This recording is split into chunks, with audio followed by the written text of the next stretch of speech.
नमस्कार शेतकरी मित्रांनो, स्वागत आहे आपल्या चॅनलमध्ये. चॅनलच्या माध्यमातून आपल्यासाठी घेऊन आले मोठी अपडेट. 22-23 जून पासून पावसाळा सुरू होणार. 25 जून नंतर राज्यात खरा पावसाळा सुरू होणार. राज्यामध्ये गेल्या 2 ते 3 दिवसामध्ये वातावरण तयार झालेले आहे. राज्यामध्ये पावसाची सुरुवात होत आहे. राज्यात मान्सून महाराष्ट्रात दाखल झालेला आहे. गेल्या 2 ते 3 दिवसामध्ये वातावरणामध्ये बदल होऊन राज्यातील महत्त्वाच्या ठिकाणीमध्ये नाशिक असेल, अहिल्यानगर असेल, सोलापूर असेल, कोल्हापूर असेल, अमरावती असेल, या ठिकाणी आता पेरण्यांना सुरुवात होणार आहे. काही ठिकाणी चांगला पाऊस झालेला आहे. मग शेतकऱ्यांनी कितपत थांबायचं आहे आणि पेरण्या कधी सुरू करायच्या आहे, याविषयीची सविस्तर अपडेट आपण घेऊन आलोय. 25 तारखेपासून राज्यामध्ये पावसाला सुरुवात होत आहे. सर्वात मोठी आनंदाची बातमी शेतकऱ्यांसाठी, जो अल निनो आलेला होता, या अल निनोमुळे मोठ्या प्रमाणात पेरण्या रखडलेल्या होत्या. परंतु आता सर्व शेतकऱ्यांसाठी एक मोठी आनंदाची बातमी समोर आलेली आहे. 25 तारखेपासून राज्यामध्ये मोठ्या प्रमाणात पाऊस सुरुवात होत आहे. गेल्या 2 ते 3 दिवसामध्ये वातावरणातील वातावरण तयार झालेले आहे. राज्यामध्ये चांगला पाऊस होण्याची शक्यता आहे.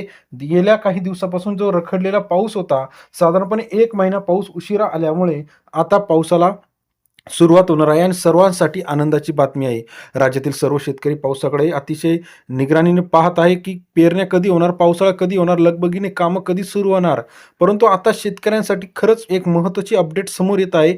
अल निनोचा जरी प्रभाव असला तरी आता राज्यामध्ये महत्त्वाच्या ठिकाणी येत्या 2 ते 3 दिवसामध्ये अतिवृष्टी होण्याची शक्यता आहे. मान्सून दाखल झालेला आहे, मान्सून सक्रिय झालेला आहे. मग हा मान्सून कितपत पडणार, किती पडणार आणि पेरण्या कधी करणार?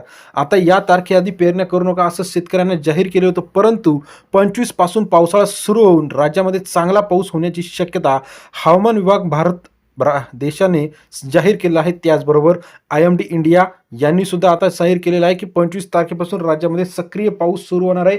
शेतकऱ्यांनी थोडीशी सावध भूमिका घेत साधारणपणे 4 ते 5 दिवस चांगला पाऊस होऊन द्यायची वाट पाहायची आहे. नाहीतर आपल्या पेरण्या पुन्हा एकदा धोक्यात येऊ शकता. यावर्षी सर्व ऋतू बदललेले आहे. याचं सर्वात महत्त्वाचं कारण म्हणजे प्रशांत महासागरामध्ये आलेला अल निनो. या अल निनोमुळे सर्व गणित बदललं आहे आणि राज्यातील शेतकऱ्यांना पावसाची प्रतीक्षा पाहायला लागत आहे. गेल्या वर्षी या टायमाला 50-60% पेरण्या पूर्ण झालेल्या होत्या.